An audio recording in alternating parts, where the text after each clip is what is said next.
Queridos alumnos y queridas alumnas, qué alegría nuevamente, como siempre, es una bendición poder compartir con ustedes este tiempo.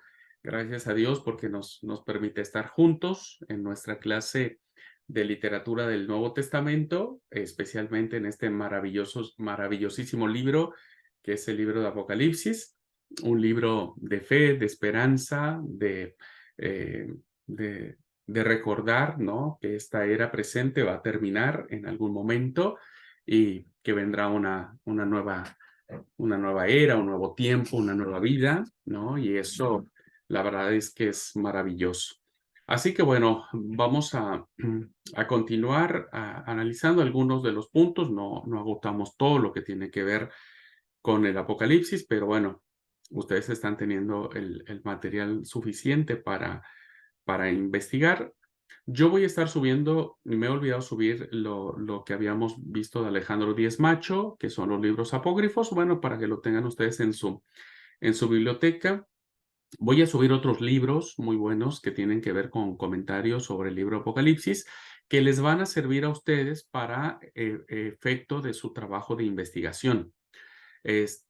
Hoy mismo sí, no, ya voy a escribir las consignas para el trabajo final de Apocalipsis, para que ustedes sepan, elijan el tema y empiecen a trabajar en la investigación sobre, sobre el capítulo que mejor les agrade y que quieran trabajar en la investigación de ese texto. Así que bueno, para que tengan todo este material, ¿ok? Bueno, antes de pasar a la clase, lo comentábamos con sus compañeros ahora, al, antes de entrar a la clase grabada. No olviden que los esperamos a todos ustedes el próximo sábado, que es el Día Internacional del Seminario. Queremos tener un momento de alabanza y de oración al Señor por sus bondades, por su misericordia, y que sea Dios quien siga siendo glorificado a través de todo este proyecto. Y por eso queremos invitarlos, pero no solo a ustedes, no estén solo ustedes. Este es un culto familiar, este es un culto en donde pueden invitar a amigos, familia. Les vamos a estar enviando el link de acceso a todos a Zoom para que lo compartan en todos sus grupos, en sus redes sociales, en donde ustedes gusten y manden, puedan compartir para que la gente se sume a compartir con nosotros. No será un culto extenso, pero bueno, ya todos venimos de sábado con muchas actividades, pero sí queremos que sea un culto significativo de gratitud al Señor, ¿ok? Lo que vamos a pedirle a los pastores de las iglesias es que puedan a la mañana poder tener un tiempo de oración con la iglesia, que puedan orar, que ustedes puedan orar, si los alumnos que estén en cada iglesia, que puedan eh, orar por la iglesia y que la iglesia ore por ustedes. Y bueno, donde haya iglesias donde no haya alumnos, puedan ustedes, los pastores puedan orar o la iglesia puede orar por el seminario. ¿Ok?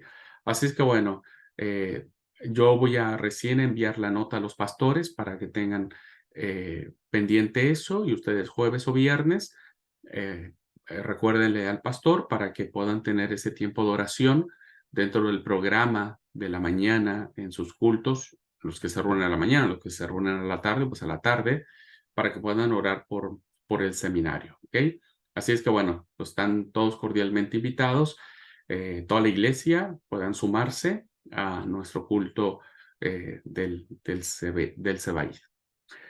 Bueno, cierro el paréntesis y vamos a entrar de lleno a la clase.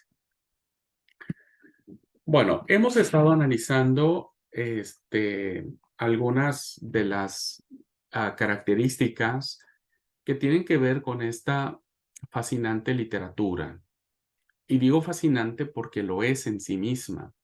Es una literatura que pretende a través de este tipo de redacción poder transmitir ciertas enseñanzas, ciertos conceptos y ciertas formas de compartir una verdad que sin duda no solo llenó el corazón de los cristianos que estaban siendo perseguidos en el siglo I bajo el imperio de Domiciano, este emperador romano, más o menos en el año 90-95 de nuestra era, que llenó sus corazones de esperanza y de saber que algún día la bestia sería destruida. Pero también hoy llena nuestros corazones, ¿no? Al saber que todo un sistema opresor como el que nos enfrentamos actualmente en ámbitos sociales, políticos, económicos y religiosos, terminará algún día y la injusticia eh, quedará básicamente borrada de la memoria humana. Se establecerá un reino de justicia. Nosotros creemos que primeramente será Jesucristo, el gobernante en la tierra, y después habrá un reino eternal donde el Padre será por sobre todas las cosas. Así que bueno, Apocalipsis, insisto, es un libro maravilloso que pretende enseñarnos muchas cosas. Bueno, a partir de ahora estaremos guiándonos en algunos pensamientos de este autor, que es una autoridad para poder encarar y tratar de descifrar en la medida de lo posible el libro Apocalipsis, como es Juan Stam.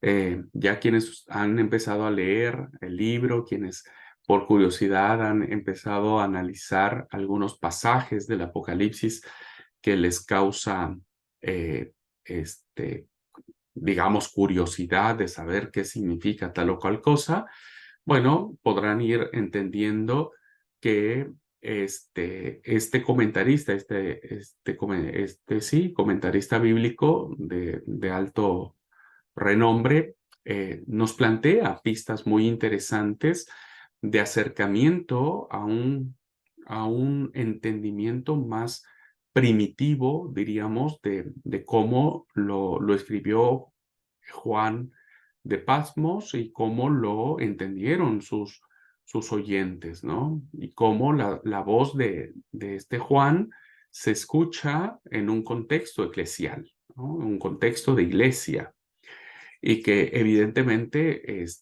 nos ayuda. Así que bueno, esta semana vamos a estar analizando un poco la óptica de este autor sobre el libro de Apocalipsis, eh, y la próxima semana estaremos tomando algunos pasajes de Apocalipsis para poder hacer este ejercicio de interpretación, de acercamiento. No lo vamos a comentar todo el libro, es un libro muy grande y que el tiempo no nos daría para hacerlo, pero sí vamos a hacer un par de ejercicios que les permitirán a ustedes más o menos orientarse hacia dónde tienen que hacer su trabajo de investigación, ¿ok? El trabajo final. Bueno, entonces lo que vamos a hacer ahora es lo siguiente. Voy a compartir con ustedes un video, ¿verdad? Que tiene que ver con una ponencia que hace el autor Juan Stam, sobre cómo tratar de entender el Apocalipsis. Es una conferencia sumamente interesante, ¿verdad? Ninguna de las palabras que pronuncia este pastor tiene ningún desperdicio, ninguna. Eh, Hay algunas cosas que evidentemente, como en todo nosotros tenemos que discernir para dos cositas por ahí que habla un poco como muchos en el mundo evangélico, ¿no es cierto? Que comen carne de chancho, por ejemplo, o tienen un entendimiento especial sobre el Espíritu Santo. Son dos temitas ahí que, la verdad, nada que ver. Solamente hago mención para que, bueno, ninguno de ustedes se enfoque en eso, ¿verdad? Se enfoque en eso, sino en lo más importante de su presentación. Y entonces lo que vamos a hacer es lo siguiente. Vamos a escuchar con atención. Por favor, yo les pido que escuchen con atención la ponencia que hace Juan Stam sobre un acercamiento hacia el libro de Apocalipsis y escriban, por favor, 3 enseñanzas, 3 frases o 3 informaciones, mínimo 3, ¿no es cierto? Mínimo 3 ahorita en clase, lo vamos a hacer ahora en clase. Vayan anotando 3 cosas que ustedes no sabían del libro de Apocalipsis y que ahora lo están descubriendo con lo que nos está comentando nuestro ponente, ¿ok?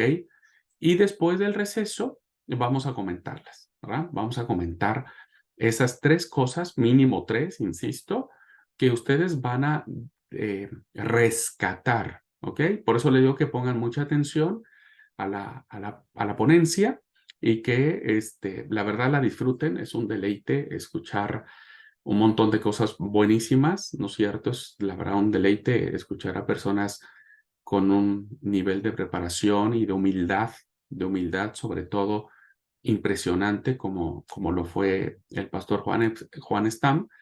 Este, y que bueno, me parece que a la clase nos ayudaría bien escuchar de viva voz el autor del libro que estamos leyendo y cómo le hace un pequeño acercamiento, pero insisto, muy interesante, ¿verdad? Sobre el tema. Así es que por favor, vamos a escuchar al autor, ¿verdad? Este, este tiempo y después vamos al receso y luego comentamos las 3 cosas que escribieron más relevantes, que más les impactaron, ¿no? Que no conocían y que ahora lo ven desde otra perspectiva. Ajá, ¿puede ser? Muy bien, así que voy a compartir la pantalla y voy a largar un poquitito sobre el video y solo quiero que por favor me digan si se escucha el video, si se escucha. Sí, está siendo grabada por Onda UNED, entonces se está dando en vivo y toda la práctica. ¿Se escucha? Ah, gracias, muy bien. Sí, Perfecto. se escucha. Entonces, por favor, disfruten esta ponencia. De verdad, yo sé que después ustedes la pueden ver 1000 veces, está en YouTube, eso no es nada seguro, pero ahora de primera mano, ya que estamos en clase, les aconsejo que disfruten la ponencia. Ok, va. Que así lo guste, pueden verla después, va a quedar pregrabada. Por lo tanto, entonces le damos la bienvenida a Juan Stan, cuenta con 45 minutos y después unos 15 minutos podemos hacer unas preguntas. ¿Está bien? Muchas gracias por la invitación y por esa amable introducción. Y un saludo a todos y todas. Gracias por haber venido. La ciencia de la interpretación se conoce como hermenéutica. ¿Alguno de ustedes ha hecho algún curso de hermenéutica académica? Sí.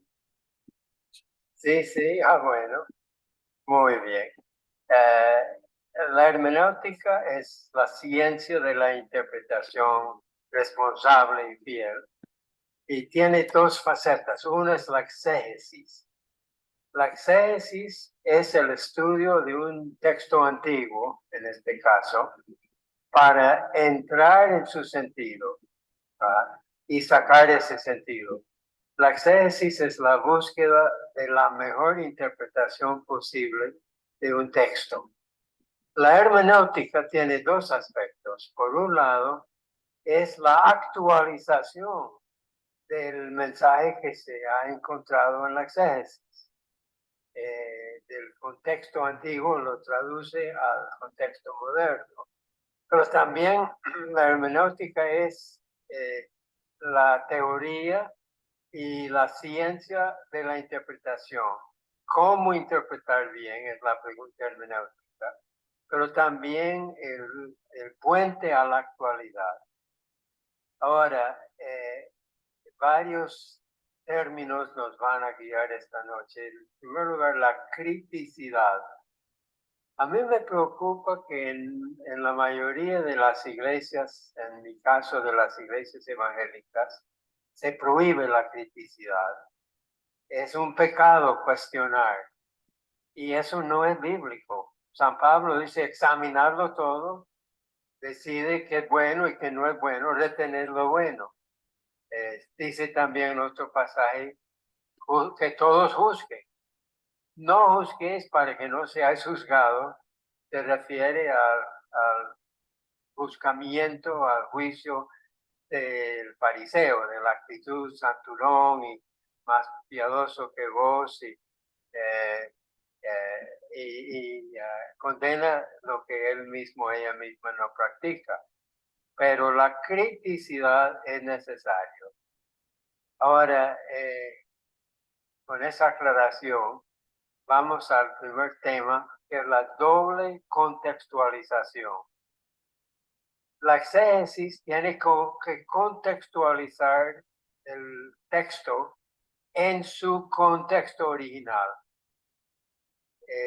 Si estoy leyendo, digamos, a San Pablo, no puedo introducir o inyectar ningún elemento que no conocería San Pablo. Tiene que haber una empatía cultural, histórica. Hay que ser un poco historiador para estudiar la Biblia. Por ejemplo, uno tiene que saber que Egipto era un país y que dónde está y un poquito de su historia. Y en la interpretación bíblica tiene que estar muy claro el contexto antiguo. El ejemplo de la creación. Cuando hoy, siglo XXI, leemos Génesis o Isaías o Salmos o Job, son muchos textos sobre la creación y el Nuevo Testamento, pues realmente pensamos en la ciencia, la evolución, Carlos Darwin y qué problema. Nada de eso era conocido por los autores de toda la Biblia. Totalmente pre-científico. No se puede decir anticientífico porque no es ni científico ni anticientífico, sino pre-científico. Y para comprender el contexto, por ejemplo, de Génesis 1, hay que conocer el ambiente en cuanto al tema de la cosmogonía, el origen del cosmos. En Babilonia, por ejemplo, había una pelea entre dos dioses, Tiamat y Marduk. Tiamat, el dios nuevo, el dios de los babilonios, de Nabucodonosor, siempre ganan los dioses del sistema en esas ideologías. Tiamat mató a Marduk, la diosa, la cortó por la mitad. De la parte de abajo hizo la tierra, de la parte de arriba hizo el cielo, de la sangre hizo la humanidad y de las babas hizo las nubes tan bellas. Ahora, en un mundo así, ¿quién quiere vivir, verdad? En un mundo así no puede haber estabilidad. No podría surgir la ciencia si la Biblia no hubiera desmitologizado esas mentalidades. En Egipto era un poco más extraño, era mayormente por aberraciones sexuales. Yo estoy citando de documentos antiguos traducidos que tengo en antologías científicas historiográficas. En Egipto un dios hizo el acto sexual entre su pie derecho y su pie izquierdo. Lo probé y no funciona, pero lo hizo y de ese acto nació el mundo. Otro dios se masturbó en su propia boca, escupió y sorpresa salió la tierra. Eso es el contexto. Ahora, para contextualizarlo hoy, lo primero es desmitificar las interpretaciones, mostrar este contexto original y reinterpretarlo. Y voy a confesar que no veo ningún problema con la ciencia, con la evolución, si es científicamente válida. Génesis y todos los pasajes están en otro esquema. Esos, los pasajes bíblicos, muchísimos, tienen que ver con la visión teológica del cosmos, del universo, ¿verdad? Y una relectura para hoy, hermenéutica, sería el buen cuidado del medio ambiente, un aprecio Apocalipsis 11, el juicio, después el reino del mundo ha venido a ser de nuestro Dios y de su Cristo, y Él reinará por los siglos de siglos y juzgará a los vivos y los muertos y destruirá a los que destruyen la tierra. Qué frase más interesante. El juicio final habrá una dimensión ecológica. Claro, Juan de Patmos no tenía una visión ecologista, pero pensaba en los invasores que talaban los bosques y destruían los viñedos y las siembras y destruían la tierra. Y el autor de Apocalipsis, la revelación de Dios, quiere decir que seremos responsables en el juicio final de cómo hemos tratado a la creación de Dios. Entonces ahí la creación es un ejemplo del contexto.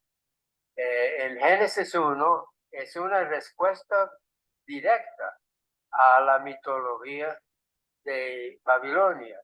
El nombre Elish, que es un documento que describe la creación en la cultura de Babilonia. En el Nuevo Testamento hay una cristología de la creación. ¿Se han pensado cuando San Juan dice todas las cosas por él fueron hechas? Y Colosenses dice él es el origen de la creación.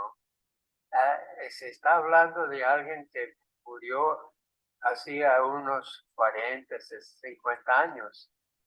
Uno reciente en vida y en muerte, y sabemos en resurrección, se le atribuye la creación de todo el universo. Eso es una evidencia de que Jesucristo es Dios y es creador, con-creador con el Padre. Entonces, otro contexto en el Nuevo Testamento, la fe ya cristiana, que Dios se ha hecho carne y habitó entre nosotros. A la vez, es necesario actualizar para hoy. Esa es una segunda contextualización. Contextualizar es como limpiar un vidrio. Limpiar un vidrio por un solo lado no ayuda para nada. Tiene que estar limpio por los dos lados. Y igual con el texto bíblico, tenemos que ver claramente la situación del texto original mismo. Y tenemos que estar viendo claramente nuestra propia realidad. Si no, vamos a malinterpretar el texto. Si no podemos entender bien, con claridad, con discernimiento, nuestra realidad contemporánea, ¿cómo vamos a identificarnos con empatía y entender una cultura antigua? Muchas veces, ya voy a hablar de Apocalipsis, los expertos, entre comillas, han actualizado mal el Apocalipsis. Por ejemplo, Apocalipsis 1:7 dice, todo ojo le verá. Y la gente pregunta, ¿cómo es posible que todos vean a Cristo en su venida? Y la respuesta es televisión. Estarán esperando los camarógrafos y van a hacer una película y se mostrará en todo el mundo. El 666, ustedes habrán oído, algunos víctimas de estas ideologías, habrán oído que el 666 se debe a una computadora en Bélgica y conectado con una máquina láser que va a inscribir el 666 en el frente de mucha gente, de todos los infieles. Lo cómico de todo eso es que Juan no tenía la menor idea de la electricidad, de la corriente eléctrica. A mí me gusta hacer entrevistas con Juan de Patmos. Le pongo una silla, le converso, me contesta y le pregunté sobre todo eso y dice, ¿con qué se come una computadora? No, Juan, es un artefacto eléctrico. ¿Eléctrico? ¿Qué demonios será eso? Bueno, Juan, Cuando vos entras en un cuarto, prender la luz eléctrica. No, yo prendo una vela y punto. Para un pueblo que no tenía la menor idea de la corriente eléctrica, no podemos meter cosas eléctricas en la interpretación. Y aunque es ridículo, es muy frecuente. Ahora, hay otros ejemplos, pero espero haber dejado eso claro. Si se contextualiza, para contextualizar bien, hay que contextualizar a dos niveles: al texto original y a su relectura para la realidad hoy.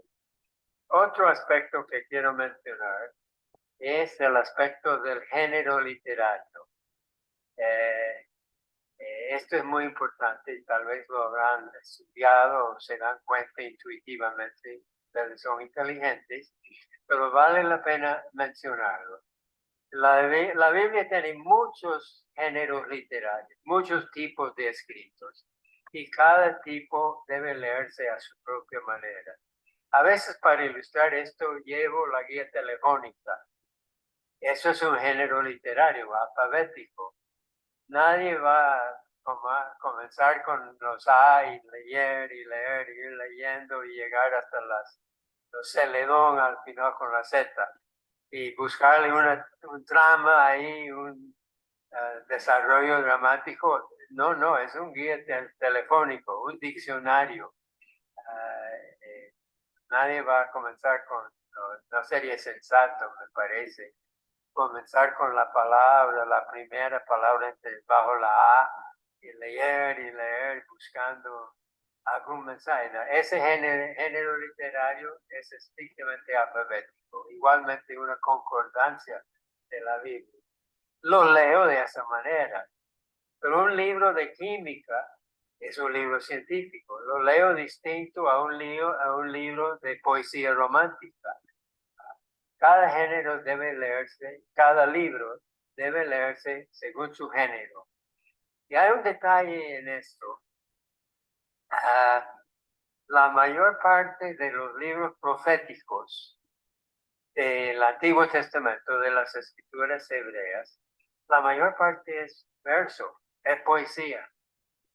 Generalmente la Biblia no lo muestra porque lo tiene por versículos, a lo menos las traducciones más tradicionales y sobre todo Reina Valera. Y uno no se da cuenta que está leyendo poesía. Pero en otras versiones sí va un poco el espacio ajustado para el renglón poético. Y la poesía en el hebreo tenía la resonancia, la sonoridad, la cadencia, todo lo que marca la poesía. Y la poesía no se lee igual que la prosa. Y los profetas realmente deben leerse cuando es poesía. Y una buena traducción, por ejemplo, nueva versión internacional que tengo aquí, una buena versión te va a indicar por el formato, por el formateo, que aquí tenemos poesía. En cuanto a género profético, otra aclaración: se suele pensar que el profeta es alguien que predice, que vaticina realidades futuras o realidades secretas, el profeta. En la Biblia, eso no es la función del profeta. El profeta denuncia y anuncia. Y si no hace eso, no es profeta.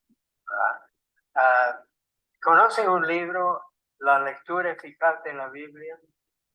Ese libro es un valor muy grande y señala en cuanto a los libros proféticos que solo 5% de todos los libros proféticos de Isaías hasta Malaquías en la Biblia nuestra, solo 5% tiene algo que ver con el futuro. Y muy mayormente un futuro cercano, 20 años, 30 años. Solo 2% llega hasta el Mesías. Y estos, por cierto, son autores pentecostales. El libro fue publicado por Editorial Vida. Y solo 1% de todos los libros proféticos, solo 1% puede ser todavía futuro. Entonces, de profecía no debemos pensar que la esencia de profecía es predicción del futuro. La esencia de profecía es una palabra profética de Dios a la realidad, a la sociedad, denuncia y anuncio de esperanza. En penúltimo lugar, quiero mencionar la lectura popular de la Biblia. Hoy día tenemos Biblias impresas, pero antes de 1450 nadie tenía una Biblia impresa. Gutenberg inventó la imprenta. Y eso significaba que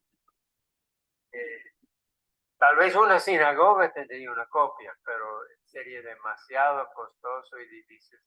Alguien muy rico podría tal vez tener una copia, pero no era como para poner en el bolsillo. Eran muy raros los ejemplares, muy especiales y codiciados. La memoria tenía que funcionar más, pero básicamente el mensaje bíblico se leía ante la comunidad de la copia que tenía. Por eso Apocalipsis dice, bienaventurado es el que lee y los que oyen. Es el lector litúrgico que sabe leer, que tiene un ejemplar y tiene la bendición de leer la palabra de Dios al pueblo de Dios. Pero la Biblia fue escrita para ser escuchado en grupo. Y eso hoy día es la lectura popular de la Biblia. Yo quiero compartir con ustedes un método un poco raro que he usado, creo que con mucho beneficio, mucho provecho.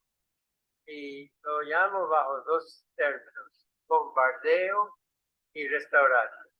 Déjenme explicar eso. El primer paso para mí, aún en mi propio estudio, es bombardear el pasaje bíblico con preguntas. Me siento ahí con la computadora y se me vienen ocurriendo preguntas, solo preguntas, nada, las respuestas pueden esperar. Preguntas absurdas, preguntas que ya sé que no son apropiadas para el texto, que me llevarían a especular, pero me disciplino. Pero cada pregunta que se me ocurre, ahí voy. Por ejemplo, voy a poner como caso el caballo blanco de Apocalipsis 6, ¿verdad? Voy a leer ese texto, si la vista me ayuda. Vi cuando el Cordero rompió el primero de los 7 sellos y oí a una de los 4 seres vivientes que decía con voz de trueno, ven. Y apareció un caballo blanco y el jinete llevaba un arco, se le dio una corona y salió como vencedor para seguir venciendo. Ahora, en el grupo, ¿cuáles preguntas se les ocurren? Obviamente, ¿qué sellos? ¿Por qué sellos? Bueno, eso viene del capítulo 5, ustedes recordarán. El libro, ¿cuál libro? El libro que está en la mano de Dios. ¿Qué contiene este libro? Está sellado con 7 sellos, completamente sellado. Un ángel gritó, dice, ¿quién es digno de abrir los sellos? Silencio, nadie responde. Y Juan se pone a llorar porque no hay nadie digno de abrir los sellos. Y aparece el Cordero que es digno de abrir los sellos, que es Cristo Jesús, por supuesto. Ahora, ¿por qué sellos? Podemos anticipar, bueno, dejemos la pregunta. Después, ¿por qué caballo? En un grupo alguien preguntó, ¿por qué no 4 ovejas o 4 cerdos? o 4 gatos. ¿Verdad? ¿Qué tienen los caballos que los hacen apropiados? Y es muy importante esa pregunta. Y un montón de preguntas. Hay que ser muy preguntón, creo, asaltar el texto y después estar buscando algo y encontrando algo. Los sellos, el rollo es el futuro. Cuando se abre cada sello, ocurren acontecimientos, guerras, hambrunas, epidemias y algo con este caballo blanco. Pero está sellado. La historia sería una incógnita, sin respuesta, sin sentido. Por eso lloraba Juan, pero el texto quiere decir que Jesucristo es el Señor de los sellos, el Señor de la historia. La historia tiene sentido y ahora se abren los sellos. Después estarán las trompetas, también 7 trompetas. La trompeta es muy diferente a un sello, ¿no? Es un sello que cierra el rollo, como escribían ellos. La trompeta anuncia, es metálico, es sonoro. El heraldo andaba por las calles de la ciudad tocando trompeta y anunciando las noticias. Y las 7 trompetas son avisos de juicio divino. Las copas amargas de vino derramado sobre diferentes objetos ya es otro símbolo completamente. Sellos, trompetas y copas. Ahora, ¿por qué 7 sellos, pero solo 4 jinetes? Porque había 4 seres vivientes en el capítulo 4. Y representan la creación y la vida, todo lo que respira. Y todo lo que respira evoca a las fuerzas de la historia. Y son caballos porque van a una carrera de caballos. Para mí es interesante que en Apocalipsis, casi al principio, nos encontramos en el hipódromo. Estamos viendo una carrera de caballos. La historia detrás de los 7 sellos es como una carrera de caballos. Hay fuerzas que van galopando de la historia. El segundo del caballo rojo es evidentemente la guerra y la muerte. El tercero del caballo negro es la explotación económica. Habría mucho que conversar sobre eso, hay muchos detalles fascinantes. Y el cuarto, de color amarillento de un cadáver, eso era el uso de ese clorox en griego. El cuarto simboliza epidemias, enfermedades masivas. Pero el primero, ¿qué significa? En el caso del primero, el caballo blanco, hay que ser honesto y decir que los datos del texto realmente no indican qué significa. Pero veamos algunos detalles del primer jinete. Al salir al hipódromo, lleva un arco, pero no lleva flechas, lleva un arco. ¿Para qué? Para matar, para guerra o para penetrar los corazones, como dice Salmo 45. Después, al ir saliendo, en ese momento se le pone la guirnalda de la victoria de la carrera. ¿Cómo es posible dar el premio de la victoria cuando no ha comenzado la carrera? Y después dice, va venciendo y para seguir venciendo. En capítulos 2 y 3, los creyentes y las creyentes fieles se llaman vencedores, al que venciere, En el capítulo 5 se dice, el Cordero ha vencido y es digno. Aparentemente la victoria es del Cordero, y eso parece ser explicado aquí. Al caballo blanco, al jinete, se le corona vencedor antes de seguir con la carrera. Ahora, que simboliza el jinete del caballo blanco. Y otra vez el grupo hace sus sugerencias, las cosas que han escuchado, lo que se les ocurre. Pero es precisamente por la ambivalencia, la ambigüedad de los datos del texto, es un número, son como 10 interpretaciones y totalmente contradictorios o algunos, pero con sus razones. Uno que es Cristo, otro que es el anticristo. Tercero que es el evangelio en marcha, ya hasta Costa Rica. Cuarto que es la guerra, porque anda un arco. Quinto porque es la paz, porque con su arco no hace daño a nadie. Sexto que son los partos, un pueblo, único pueblo que derrotó a los ejércitos romanos 2 veces.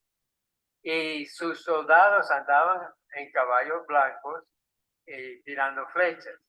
Entonces algunos dicen, no, son los partos. Bueno, ahora el método de restaurante.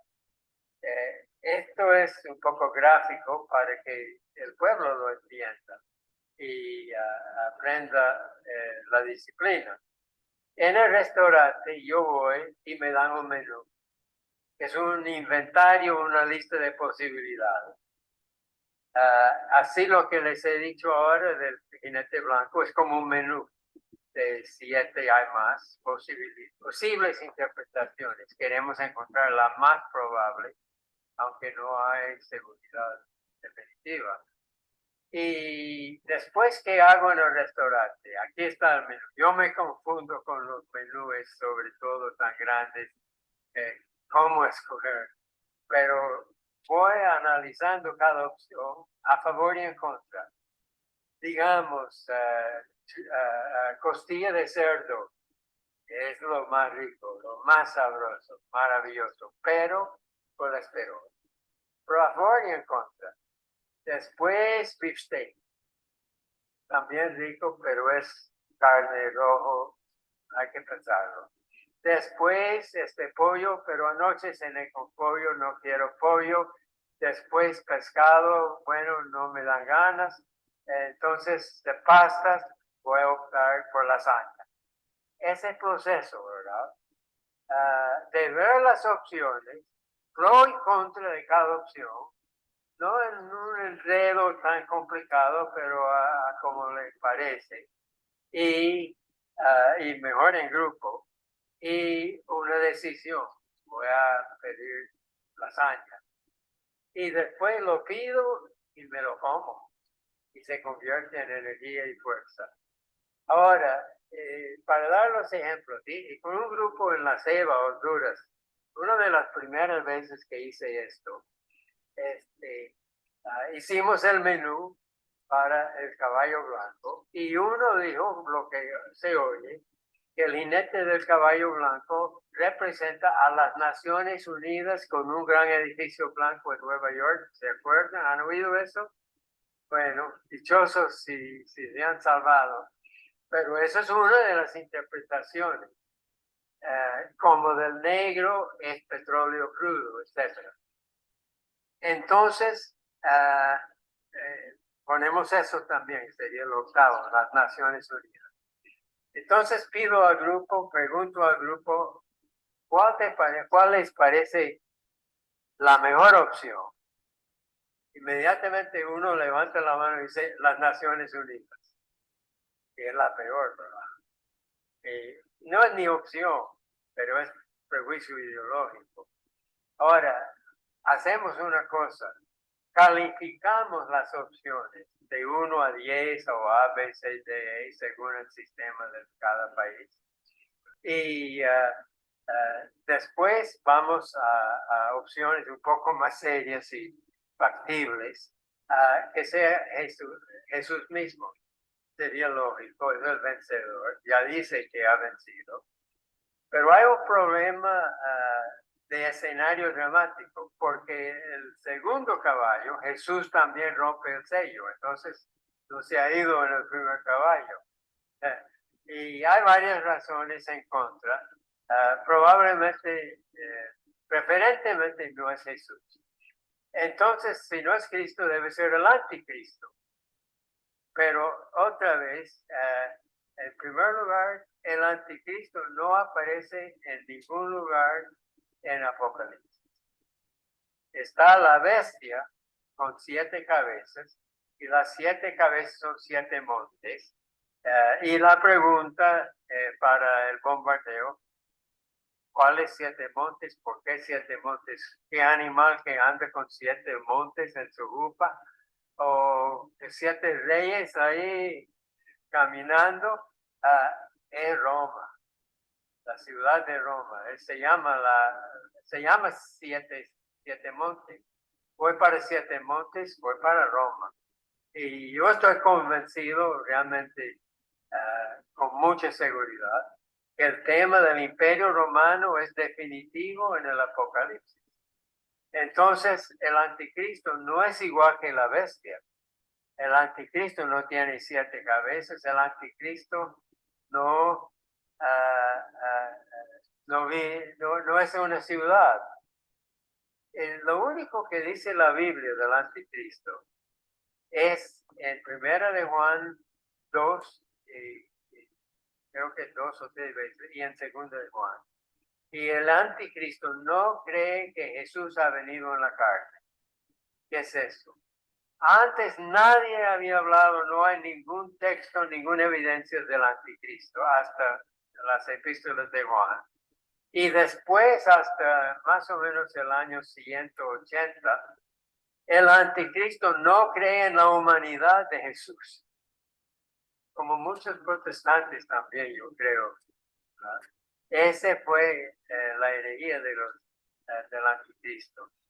Entonces eso no tiene sentido. Entonces el anticristo podría ser el evangelio en marcha, el cristianismo, la palabra de Dios en marcha. Es la única oferta para mí que tiene más a favor que de en contra. Claro, como libro, como 4 libros no existían, no existía el canon, pero el mensaje de salvación, el mensaje de vida, ya estaba en marcha, venciendo y para vencer. Unas cosas llaman la atención. Versículo 8 del caballo amarillento, de la muerte, de las plagas, de las pestilencias, dice que este jinete, que se llama la muerte, acompañado por el Hades, este jinete mata por espada, por hambruna, por pestilencia y por fieras. Y no mata por algo. Es raro, porque generalmente Juan adapta las frases del Antiguo Testamento a su mensaje, a su propio simbolismo. Pero aquí no dice que mata por espada. Entonces, esa parte del primer jinete. Ahora vamos a resumir esto en dos platos. ¿Eso fue un mensaje de terminar o fue un flash? Pensé ¿qué horas son? Para que sepa yo. 5 minutos. ¿Para qué? Después preguntas. Ok, gracias.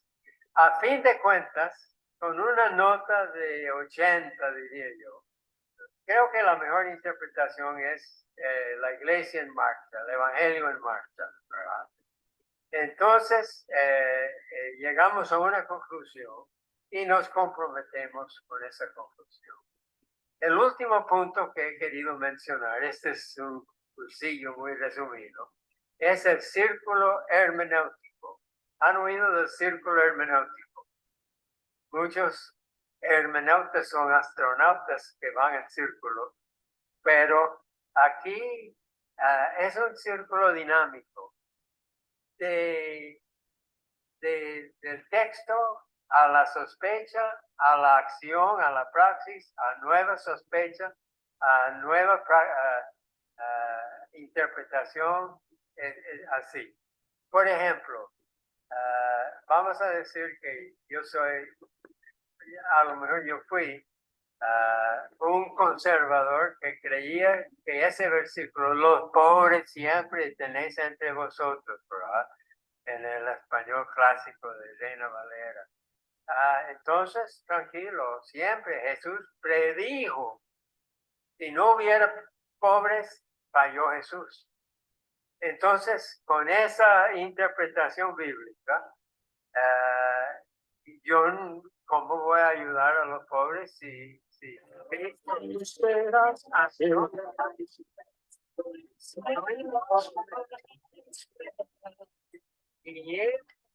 llego a la nueva interpretación por el reloj, por la contra el reloj, aunque sea?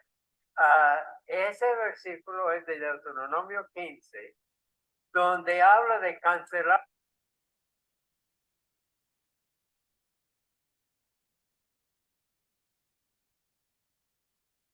Perdón, hermano, entró una música. Voy a volver a compartir. Una conclusión y nos comprometemos con esa conclusión. El último punto que he querido mencionar, este es un cursillo muy resumido. Sí, Cristo dictaminó que haya pobreza, pero entra una sospecha, ¿cómo va a ser eso? Y llego a una nueva interpretación, estoy marchando por el reloj, contra el reloj, aunque sea. Ese versículo es de Deuteronomio 15, donde habla de cancelarles las deudas a los pobres y darles comida, de ayudar a los pobres. Y lo que significa es que siempre habrá pobres que en mi nombre tenéis que servir. Y eso viene de la historia de María, que ungió los pies de Cristo, y Judas dijo eso debía ir a los pobres, que era el pobre Judas, el ladrón, etc. Entonces comienzo, ¿qué voy a hacer para ser fiel a esta nueva interpretación? Y recuerdo mi propia experiencia. Alguien me dijo, Juan, ¿por qué no vas al desfile del 1 de mayo? Soy un misionero marchando con los comunistas o con los sindicatos, pero fui y casi siempre he ido. Entonces, cambio mi interpretación bíblica, que lleva un cambio de conducta. También un cambio de vida, de circunstancias de conducta, conduce a un cambio de interpretación bíblica, ¿verdad? Por ejemplo, en la marcha del 1 de mayo, veo muchos soldados, policías, o tal vez soldados, controlando la marcha, como que es contra el gobierno. Pero Pablo dice que tenemos que respetar a las autoridades, ¿verdad? Y eso es una duda que tengo. Bueno, estudiando un poco más, veo una cosa, que hay que respetar a las autoridades. Pablo escribe eso antes del incendio de Roma por Nerón. Y eran, de hecho, responsables las autoridades y ayudaban a la fe, a la iglesia. Y entonces, las autoridades tienen el poder, dice la espada, para juzgar a los injustos y defender a los justos. ¿Y qué pasa cuando el gobierno castiga a los justos y defiende a los injustos? Bueno, Apocalipsis 13, el imperio romano lo puso el dragón Satanás, ¿verdad? Y eso me lleva a nuevas conductas, que me lleva a nuevas interpretaciones. Ahora, la interpretación bíblica no debe estar aislada de nuestra vida integral, ¿verdad? Y el círculo hermenéutico es ese mover de la vida a una nueva interpretación, a una nueva acción, a una nueva interpretación, etc. Es un tema muy valioso y con eso concluyo. Vamos a ver cómo estamos de tiempo y de preguntas.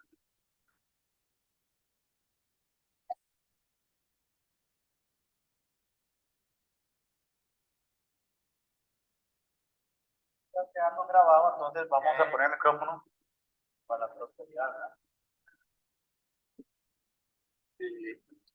Don Juan, bueno, en primer lugar, muchas gracias por esta exposición. Yo quería preguntarle sobre eso que usted dice sobre la hermenéutica, de que es importante comentarla en colectivo, ¿verdad? Porque pienso yo que cada uno de nosotros lanza diferentes preguntas.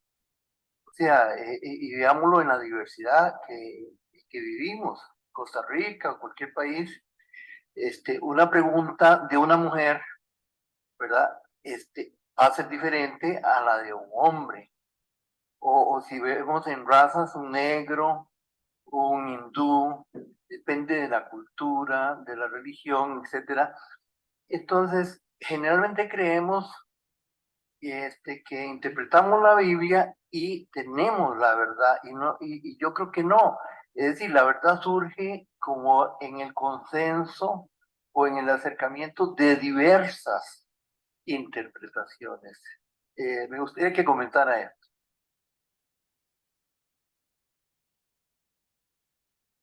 Claro, es una frase común y no muy exacta. La Biblia dice, la Biblia no habla. Es el proceso de comunicación, de codificar y descodificar. La lingüística nos ha enseñado mucho sobre eso. Y leer es interpretar. Y toda interpretación es cuestionable, ¿verdad? Y la sociología del conocimiento nos enseña que todo conocimiento está condicionado. Si Luis Segreda fuera una mujer china, estaría pensando muy diferente, Luisa Segreda en vez de Luis. O si fuera de África o de un pueblo originario de América del Sur. Somos muy acondicionados por el contexto en que hemos crecido y vivimos. Pero eso no es inmutable, ¿verdad? Y en cuanto a la interpretación bíblica, dos observaciones. Una, ninguna es absoluta, porque es interpretación humana. Toda debe ser cuestionada. Pero algunas no son válidas y esos tienen que ser rechazadas. En segundo lugar, vivimos cambiando, pero iba a decir otra cosa.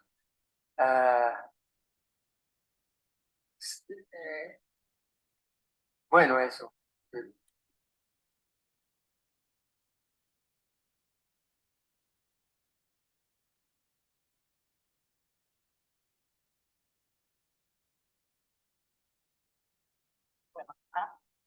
Bueno, bueno, es lo que quisiera preguntar. Bueno, realmente, a través de todo lo que he estado conversando, más bien me ha dado respuestas más que preguntas, ¿verdad? Solamente que es una inquietud acerca sobre lo que usted mencionó sobre el profeta. O sea, cuando se le dice a una autoridad, o sea, ¿cómo decirle a una autoridad sin que se le venga en contra de uno? Porque, ¿verdad? Porque eso es algo, digamos, lo que usted está haciendo es incorrecto o está dando falsa doctrina para decir algo. Bueno, usar ¿qué se puede hacer en una situación, verdad? Porque al menos tal vez por el tipo de temperamento uno dice, esto y esto que usted está enseñando es falso. Y se está dando esta situación y usted lo está encubriendo. Entonces, al denunciar, al decir esto no está bien, obviamente que es persecución, bueno, es algo serio, ¿verdad? No sabe uno, entonces se queda uno callado, está haciendo mal, porque no está correcto. Si habla, le cortan la cabeza. Entonces, ¿cómo hablar? Está difícil, ¿verdad? Sin ser perseguido, o sea, buscar yo sé que la Biblia habla de buscar la sabiduría del Señor, pero si hay algún método o algo en forma que se pueda decir, denunciar y poner anestesia, digamos, sin que sea tan fuerte, digamos, hay alguna forma digamos, me refiero cuando se trata de autoridad, ellos lo ven como un principio de rebelión.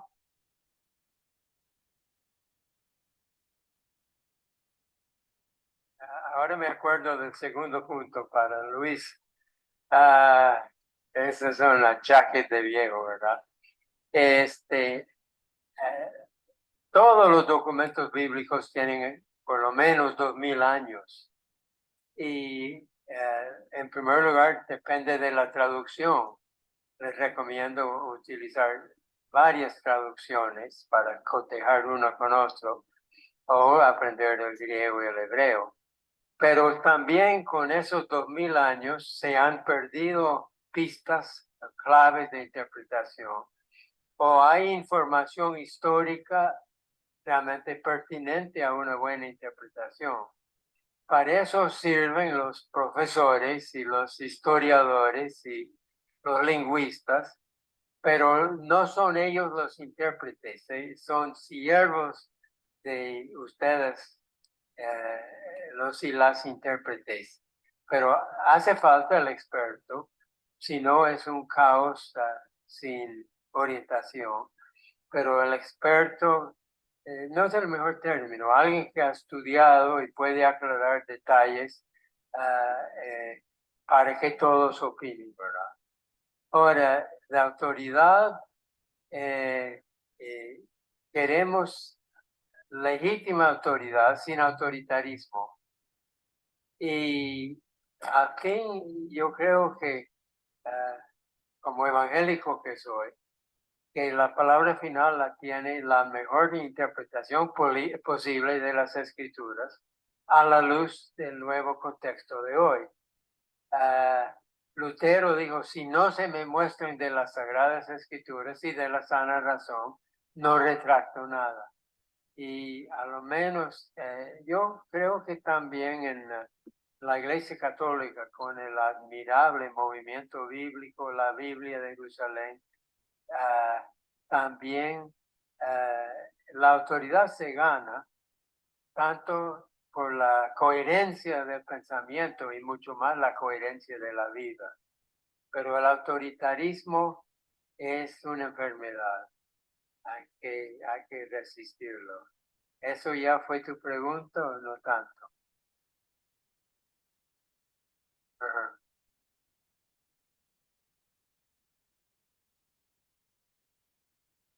Ok.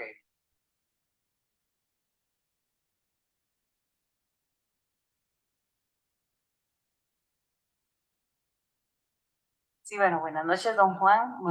Muchas gracias por estar con nosotros acá.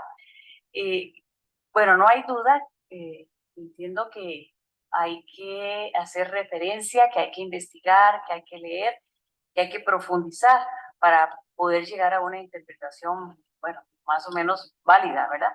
Pero quisiera preguntarle en la interpretación de la Biblia, ¿dónde queda el papel del Espíritu Santo? Ajá. Sí.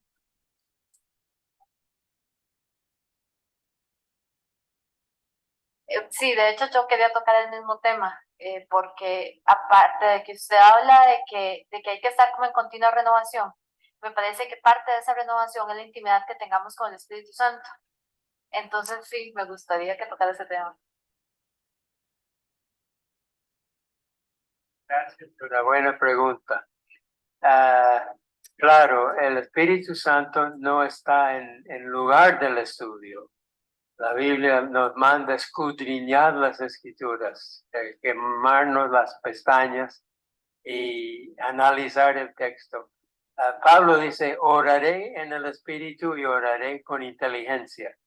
No se antiponen, ¿verdad? No hay antagonismo entre el Espíritu Santo y el estudio, el Espíritu Santo y la inteligencia. Cuando dicen no preparar el discurso, sino confiar en el Espíritu Santo, no pensar en qué vas a decir. Eso es el caso de violencia, de arresto por las policías del imperio, que no pensáramos o que no pensaran ellos. Mejor no testifico porque no puedo defender el Evangelio, no tendré palabra. Entonces el Señor dice de Jesús, da tu testimonio, define tu fe y el Espíritu Santo te ayudará en la defensa.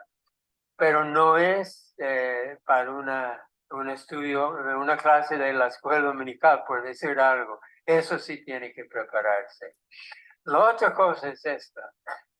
El hábitat del Espíritu Santo es la comunidad. Esperamos una revelación luminosa solito en el cuarto, puede pasar, pero la morada del Espíritu Santo está en el cuerpo de Cristo. Es buscando, es una de las razones del estudio en grupo, ¿verdad? Popular, porque el Espíritu se mueve entre uno y otro y no es monopolio de nadie. Eso. Ahora, también la oración, ¿verdad? Aunque sea breve, nos hace recordar que dependemos de Dios en nuestro estudio. La oración nos pone en manos de Dios. Martín Lutero, para citarlo otra vez, tenía una consigna: orare bene bene studere. Orar bien es estudiar bien. Y decía, hoy tengo tanto que hacer que tengo que orar el doble. La oración no es fácil. Para mí es difícil. Se me va la onda y me confundo y de repente hasta me duermo. Pero es un esfuerzo que el sentido de la oración es primero que sabemos que adoramos a Dios 24 horas al día. Amamos a Dios, pero también amamos a la gente, nos preocupamos por ello. Ahí está la intercesión. Confiamos en Dios para nuestras necesidades. Ahí está la petición. Y entregamos nuestra vida a Dios. Es el amén. Entonces, el Espíritu Santo y la oración son inseparables del buen estudio de la palabra de Dios.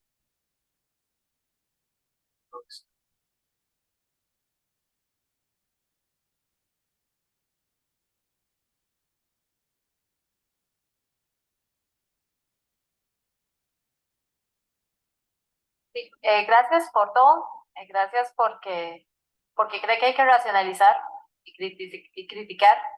Realmente creo que eso se ha perdido y creemos en todo y por todo usted va a las iglesias y en la mayoría todo el mundo dice amén y ni siquiera puso atención que es lo que se está diciendo. Así que me alegra que una persona con tanto estudio lo anime a uno a decir eso. Yo quisiera, bueno, hacerle un montón de preguntas, pero voy a tratar de ordenarme. Primero, con respecto a Juan, en Palmos, en Apocalipsis, me parece que hay partes donde él decía, es que no logré encontrarlo, que habían cosas como que eran indescriptibles para él, o sea, que no había palabras para decirlas. Entonces me parece que ahí da cabida a que si ciertamente no conocía la televisión, el internet, la electricidad en sí misma, es probable que algunas cosas que él haya visto no las pudiera explicar precisamente porque no las conocía. Ese sería mi primer comentario. Y el siguiente, me gustaría mucho que me dijera cuál es su percepción sobre Hebreos 4:13, el que habla de la palabra de Dios como doble espada doble filo. Me gustaría mucho saber que comentara ese versículo.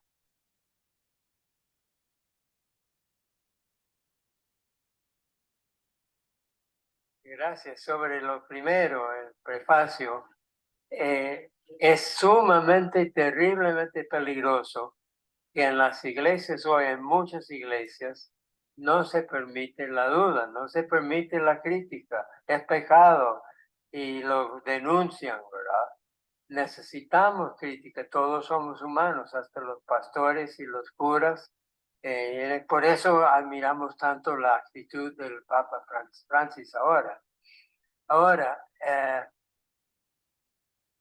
en Apocalipsis, Juan habla como pastor. No está hablando a nosotros directamente, ni se imaginaba que faltaban 20 siglos de historia. Habla a 7 congregaciones, habla como habla un pastor, pero 2 cosas me llaman la atención. Uno, en el mismo libro hay cosas que él no sabe y hasta se equivoca, ¿verdad? Por ejemplo, no sabe quiénes son los 144,000 o los redimidos que han salido del gran tribulación o de gran prueba. Tú sabes, dice al anciano, se equivoca arrodillándose ante un ángel 2 veces, así que no es infalible. En el capítulo 10 después de 7 sellos y 7 trompetas, hay 7 truenos. 7 truenos. Y Juan levanta su pluma, prende su computadora y va a escribir los 7 truenos. Y la voz del cielo dice, momento, no escribe, sella los 7 truenos. ¿Por qué eso? Hay diferentes propuestas de razones, es el menú otra vez. Pero una de las razones, este es algo que Juan entendía. Había un mensaje en los truenos y Juan lo entendía porque lo iba a poner por escrito y el Señor le para. No debemos anhelar saber todo, no tenemos que ser omniscientes en temas proféticos ni en ningún tema. Después siguen las 7 copas de ira. Entonces, hay cosas en Apocalipsis que hoy no podemos descifrar, ¿verdad? Una cosa que yo no entiendo, y es mucho mejor decir no entiendo que inventar respuestas, como hacen algunos expertos, entre comillas. Los 7 ángeles que están delante del trono, entre Dios Padre, el que era y ese ha de venir, y Jesucristo, el testigo fiel, en capítulo 1. ¿Qué son esos 7 ángeles? ¿Verdad? Debe ser el Espíritu Santo, séptuple, porque está entre Dios Padre y el Hijo Jesucristo en una doxología. Pero 7 y ángeles, bueno, hay esfuerzos de interpretarlo, pero ninguno pasa de una nota, pongámosle 6. ¿verdad? Ahora, 144,000 fieles, en capítulo 7 son tribus de Israel, pero eso hay que interpretarlo. No creo que son los judíos étnicos. Y en 14 son 144,000, pero no se menciona Israel. Pero dice una cosa espantosa, que son vírgenes que no se han contaminado con mujeres. Y aquí estoy rodeado de más mujeres que hombres, ¿verdad? Para defenderlas. ¿Qué significa eso? Hay intentos y buscamos el mejor intento.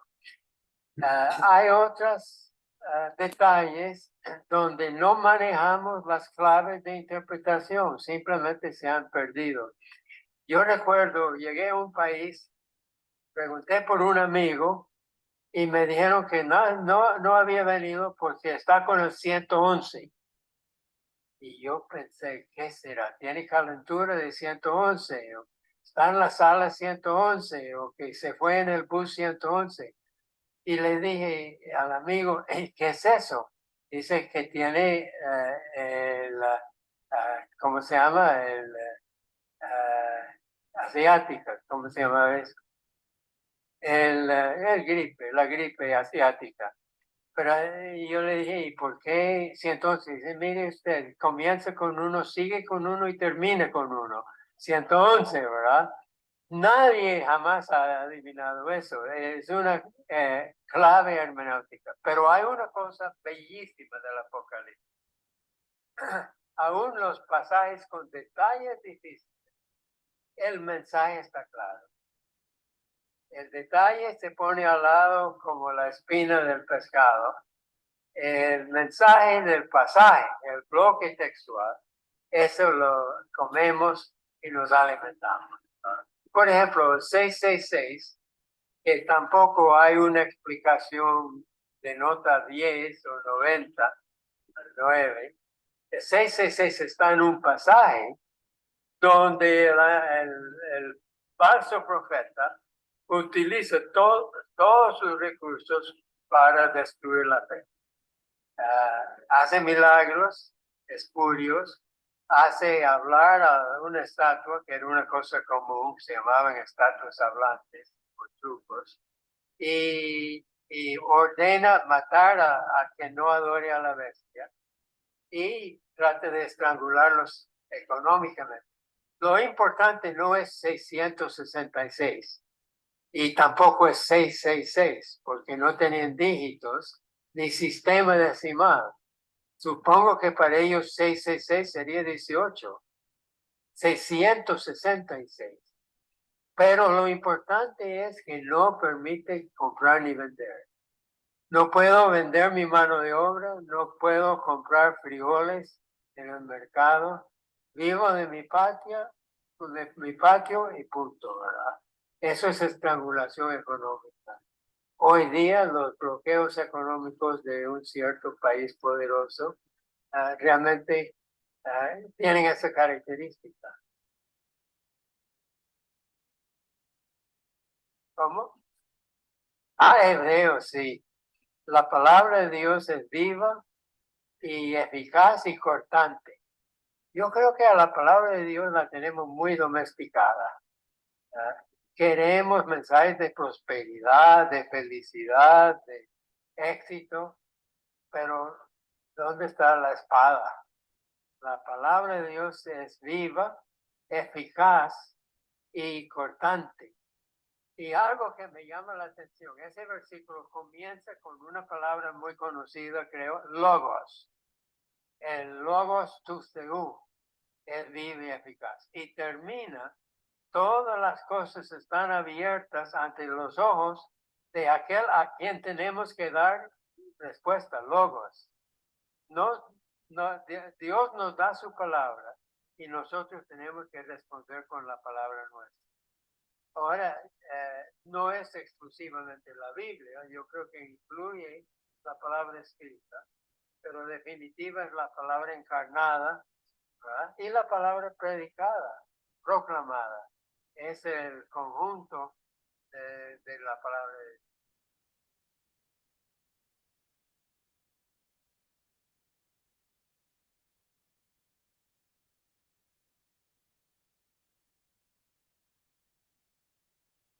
Bueno, espero que todos estén ahí, hermanos, no se me hayan ido.